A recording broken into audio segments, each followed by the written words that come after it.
And the next one is about the Chinese language examination. So a lot of you asked me before, well, Nadia, I'm about to apply for the English bachelor's program. Do I need to take HSK? Or maybe do I need to take HSK after the first year of my studying in China, things like that?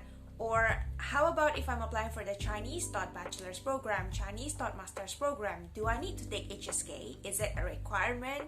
So yes, HSK is a part of the requirement if you're applying for the Chinese degree programs.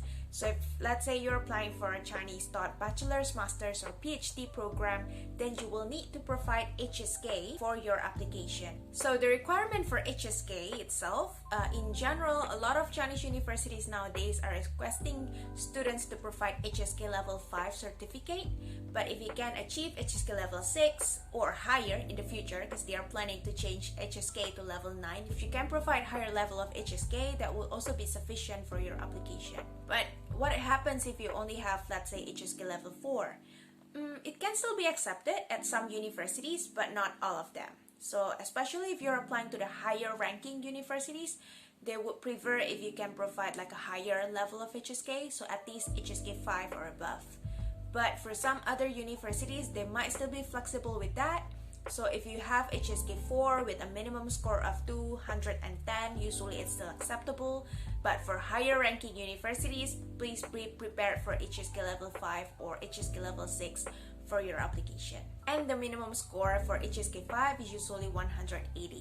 In addition to that, if you're applying for the non-degree Chinese language program, sometimes students do ask me this type of questions as well. Do I need to have HSK if you're applying for a non-degree Chinese language program? Well, it depends on which type of program you're applying for. Generally speaking, if you're applying for the non-degree Chinese language program, you don't need to provide HSK. Because a lot of the universities, they do provide the Chinese language program from the beginner level. So even if you don't speak Chinese at all, that's fine. Prior to joining the class, there will be like a placement test that you need to take. And then from the placement test, the university will know what's your current level, and then they will place you to the right class based on your level. But in some other specific programs, for example, business Chinese program, because for business Chinese program, it's a different curriculum, and then it's not suitable for beginner level students. Therefore, universities do prefer students who have HSK 3 or above level.